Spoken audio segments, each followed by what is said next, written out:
திமுகவும் காங்கிரசும் கூட்டணின்னு சொல்லிக்கிட்டே சில தொகுதிகளில் ஒருத்தரை எதிர்த்து நிற்கிறாங்க. தமிழ்நாட்டிலையும் திமுக காங்கிரஸ் குழப்ப அணியா தான் இருக்குது. புதுச்சேரியிலையும் அதே மாதிரி குழம்பி போன அணியா தான் இருக்குது.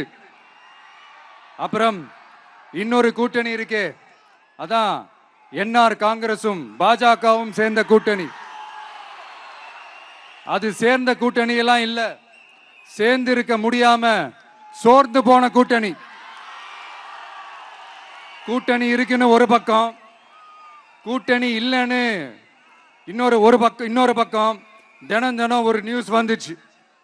இதுல நம்மளை வச்சு அவங்களா ஒரு அரசியல் நடத்தினாங்க, பார்த்திருப்பீங்க.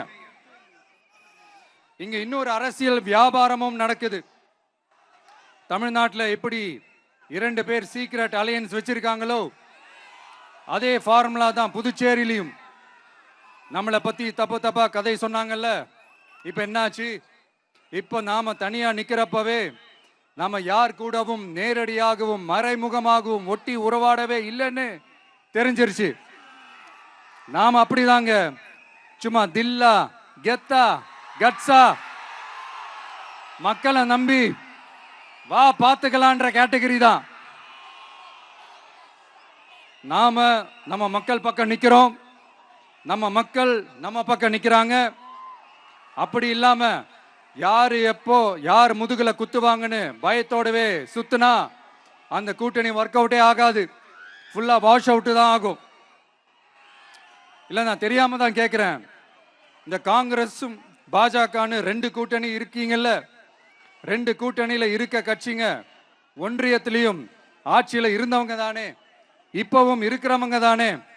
இந்த புதுச்சேரி மக்களோட மாநில அந்தஸ்து கோரிக்கை எத்தனை வருஷமா இருக்குது? அத காங்கிரஸ் கவர்மெண்ட்டும் கொண்டு வரல, பாஜக கவர்மெண்ட்டும் கொண்டு வரல. அமரர் சுஷ்மா சுவராஜ் அவங்க குழு ஒரு அறிக்கை கொடுத்தாங்க. அந்த அறிக்கையில புதுச்சேரிக்கு மாநில அந்தஸ்து கொடுக்கலாம்னு சொன்னாங்க. 20 வருஷத்துக்கு முன்னாடியே சொல்லியும் கூட இதுவரைக்கும் ஏங்க ஒரு கவர்மெண்ட் கூட கண்டுக்கவே இல்லை. இந்த ஒரு கேள்விக்கு இங்க இருக்கிற காங்கிரஸ் திமுக கூட்டணியோ இல்ல பாஜக கூட்டணியோ பதில் சொல்லுவாங்களா? நேரடியா கேட்கிறோம். மனசாட்சி இருந்தா, மக்கள் மேல அக்கறை இருந்தா இந்த கோரிக்கை ஏன் இவ்வளவு நாளா இழுக்கிறீங்க? இப்படி நாம கேட்டதும் இவங்க யார்கிட்டயும் ஒழுங்கான பதில் இல்லாததால என்ன சொல்லுவாங்க தெரியுமா? இந்த விஜய்க்கு அரசியல் அனுபவம் இல்லைன்னு சொல்லுவாங்க. அப்படிதான் நான் போன முறை பாண்டிச்சேரி வரும்போது அந்த ரேஷன் கடை பிரச்சனையை பத்தி நான் ஒன்று சொல்லியிருந்தேன். அப்படியே ஒரு வாதத்துக்கு நான் தெரியாம சொன்னேன்னு கூட வச்சுக்கோங்க. ஆனா விகடன் வெப்சைட்ல ஒரு நியூஸ் போட்டாங்களே, அதுல என்ன சொன்னாங்க? சுமார் 15 வருஷத்துக்கு முன்னாடியே ரேஷன் கடைகள்ல கோதுமை, மைதா, சர்க்கரை, எண்ணெய் உள்ளிட்ட அத்தியாவசிய பொருட்களோட விநியோகம் நிறுத்தியாச்சு. சிகப்பு அட்டைக்கு 20 கிலோ, மஞ்சள் நிற அட்டைக்கு 10 கிலோன்னு அரிசி மட்டும் இலவசமா வழங்கப்பட்டு வந்துச்சு.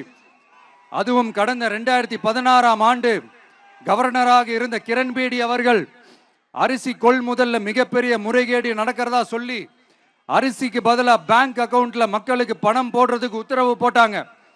ரேஷன் கடைன்னு ப்ராப்பரா இருந்த இடத்துக்கு வருஷ கணக்கா வாடகை தரல. அதனால அந்த பில்டிங் ஓனர்ஸ் கடையை பூட்டிட்டாங்க. அங்கங்க ஸ்கூல்ல வச்சுதான் அரிசி மட்டும் தர்றாங்க. அது கூட இப்பதான் கொஞ்ச காலமா தர்றாங்க. அதை விட இன்னொன்னும் சொல்லி இருந்தாங்க, ரேஷன் கடை ஊழியர்களுக்கு 5 வருஷமா சம்பளமும் தரலன்னு சொல்லி இருந்தாங்க. விஜய் தெரியாம சொன்னாருன்னு மினிஸ்டர்ஸ்ல இருந்து கவர்மெண்ட்ல இருக்கிறவங்க எல்லாரும் சொன்னாங்கல்ல. இப்போ விகடன் சொன்னதுக்கு என்ன அர்த்தம்னு அந்த மாண்புமிகு மனிதர்கள் கொஞ்சம் பதில் சொல்ல முடியுமா? எலெக்ஷன்ன்றது என்னங்க, எக்ஸாம் பேப்பரா? அதுல கேட்கிற கேள்விகளுக்கெல்லாம் பதில் எழுதுவதற்கு அந்த எக்ஸாம் கூட கஷ்டம் இல்லைங்க. ஆனா இங்க எலெக்ஷன்ன்றது மக்கள் சம்பந்தப்பட்டது. மக்கள் கேட்கிற கேள்விக்கு பதில் சொல்லத்தான் தில்லு வேணும். இங்க ஏற்கனவே அரசியல்ல இருக்கிறவங்கள மக்களுக்கு பதில் சொல்ல தெரியல. கூட்டணி அது இதுன்னு சொல்லி மக்களை ஏமாத்த தான் பார்க்கறாங்க. அதனால தான் மக்கள் சார்பா நாம வந்து கேட்டா உடனே கோவப்படுறாங்க. மக்களே, இந்த ஏமாத்து கூட்டணிகளுக்கும் பொருந்தா கூட்டணிகளுக்கும் ஓட்டை உடசலா இருக்கிற கூட்டணிகளுக்கும் ஓட்டு போட்டு தயவு செஞ்சு ஏமாந்துடாதீங்க.